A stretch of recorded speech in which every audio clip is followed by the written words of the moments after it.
क़िबला कायद मुहतरम कायद अजीमत जिगरगोश अमीरुल मुजाहिदीन जनाब क़िबला हाफिज मोहम्मद साद हुसैन रज़वी हफ़िज़हुल्लाह। अल्हम्दुलिल्लाहिल्लज़ी अल्लमल इंसाना मा लम यअलम वस्सलातु वस्सलामु अला क़ासिमिल उलूमि वल हिकम व अला आलिहि व सहबिहि सादातिल उरूब वल अजम। अम्मा बाद फ़अऊज़ु बिल्लाहि मिनश शैतानिर रजीम। बिस्मिल्लाहिर रहमानिर रहीम। क़ाल अल्लाहु तबारक व तआला फ़ी कलामिल मजीद व फ़ुरक़ानिहिल हमीद वला तहिनु वला तहज़नु व अंतुमुल आलौना इन कुंतुम मुअमिनीन। सदक़ल्लाहु मौलानल अज़ीम व सदक़ रसूलुहुन नबियुल करीमुल अमीन। मख़दयार शम्स व क़मर सरयो नदी, मख़दयार शम्स व क़मर सरयो नदी, इस्ताज़ुल्फ़ान मुश्क व अंबर सरयो नदी।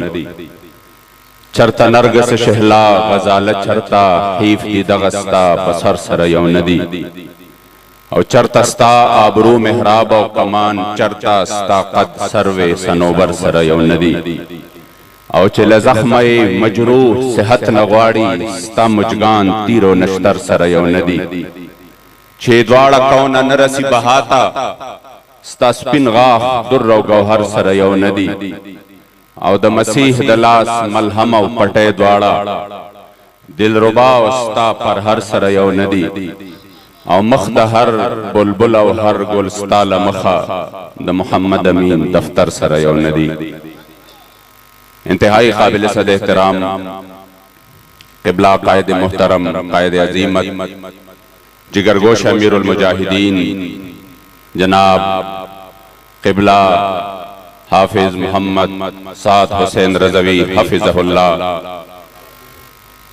व दामत बरकातुहुम अलैना।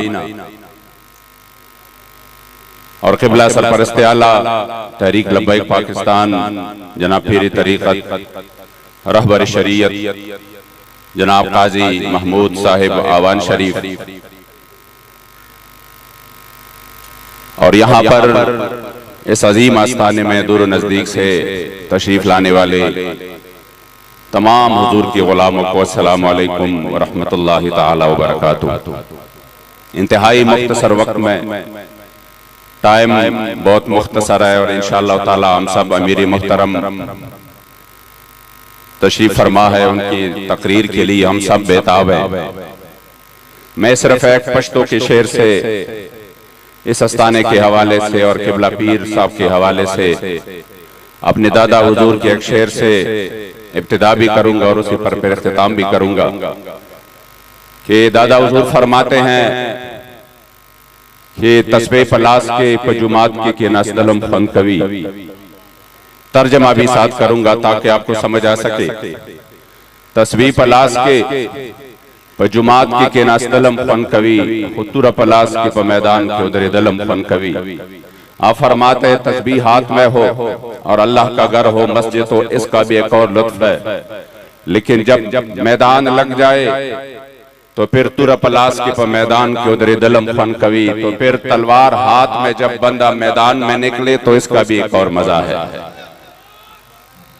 अल्हम्दुलिल्लाह हमेशा से सूफिया का, हुजूर की गुलामों का यही तरीका है कि जब मस्जिद की वक्त हो तो उनके से बड़े आबिद जाहिद और कोई नहीं।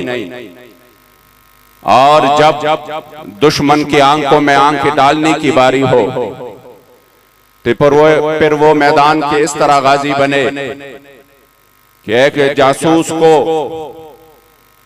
रोमियों ने मुसलमानों के पास भेजा कि आप सिर्फ ये मालूमात कर ले कि ये ताकत कहां से हासिल करते हैं, ये कहां पर तरबियत पाते हैं, इनके पास इतनी ताकत कहां से आती है। तो जब उन्होंने 3 दिन उधर लगाए और मुसलमानों के सारे मामूलात देखे और उनके दिन और रात का मुशाहदा किया तो वापसी पर आकर अपने सरदार को कहा, हम फुरसानुम बिन नहारे व रुहबानुम बिल लैल। जब सुबह होती है, जब रात होती है तो ये अल्लाह के हुजूर सजदरेज हो जाते हैं और सारी रात इबादत में गुजारते हैं। लेकिन जब सुबह की रोशनी आ जाती है तो ये अपने घोड़ों पर बैठ जाते हैं और अपने अमीर के हुक्म का इंतजार करते हैं कि कब हमें हुक्म मिल जाए और हम हुजूर के दुश्मनों पर हुजूर के दीन के लिए और एलाए कलिमतुल्लाह के लिए झपट पड़े। ये तारीख है हमारे अकाबिर की। और आप यकीन करें, तकरीबन आज से कुछ दहाइयां पहले हम ये तारीख भूल चुके थे।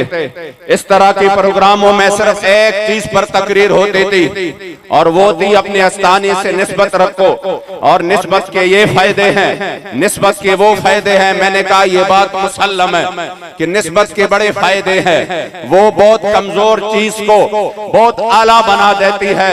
लेकिन साथ में किसी ने ये नहीं कहा, मैंने किबला बाबा जी से सुना कि हमने अपने लोगों को ये तो बताया कि असहाब काफ की जो वो कुत्ता जिनके निस्बत असहाब काफ से हुई, उनको अल्लाह ने कितना मकाम अता किया, उनका जिक्र कुरान में आया और उनकी बैठने की हैअत को कुरान ने जिक्र किया।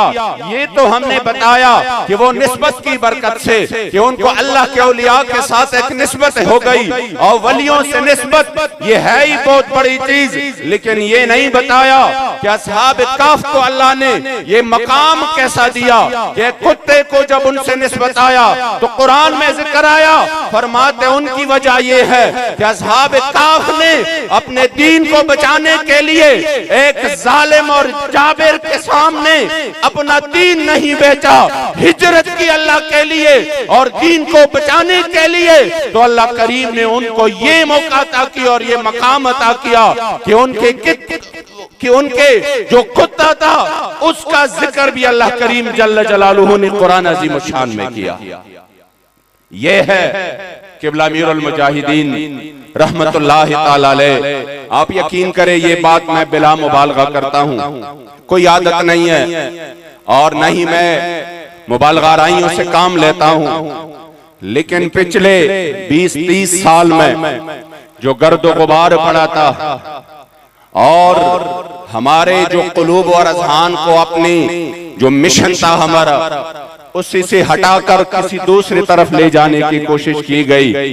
हुजूर किबला अमीरुल मुजाहिदीन फनाफी खातमिन नबीयीन किबला बाबा जी खादिम हुसैन रज़वी रहमतुल्लाहि ताला अलैह व नव्वरल्लाहु मरकदहु शरीफ, आप वो हस्ती थे कि जिन्होंने इस उम्मत को अपने मकसद के पीछे फिर से लगाया।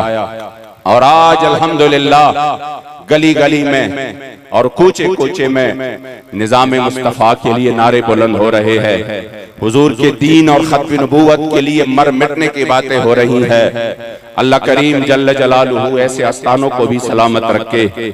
और किबला बाबा जी रहमतुल्लाहि ताला अलैह हमें जो मिशन देकर आप रुखसत हुए, यकीनन हमारे लिए ये बहुत एक तारीखी लम्हात थे कि हमें अल्लाह करीम जल्ल जलालुहु ने किबला बाबा जी के फैज से मुस्तफीज किया और उनकी सोबत नसीब फरमाई।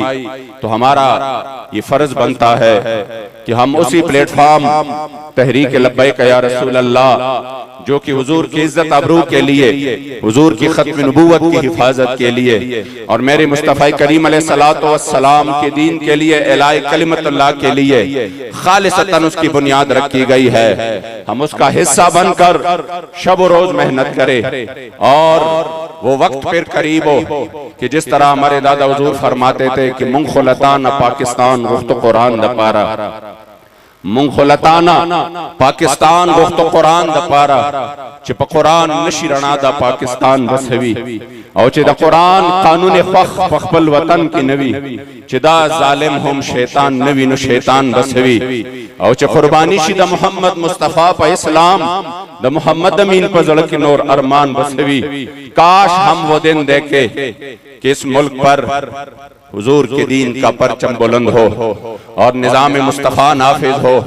और ये कोई ये बात ना इस तरह है कि नामुमकिन है और न दूर है, ये मुमकिन भी है और बहुत करीब भी है कि जिस तरह आपके जज्बात है, इंशाअल्लाह वक्त आएगा कि पाकिस्तान पर हुजूर की दीन का परचम बुलंद होगा और इंशाअल्लाह ये पूरी दुनिया की सरदारी करेगा। अल्लाह करीम जल्ल जलालुहु इस आस्थाने को ता अबद ता क़यामत हमेशा कायम व दायम व आबाद रखे, रहेगा यूं ही उनका चर्चा रहेगा और पड़े खाक हो जाए।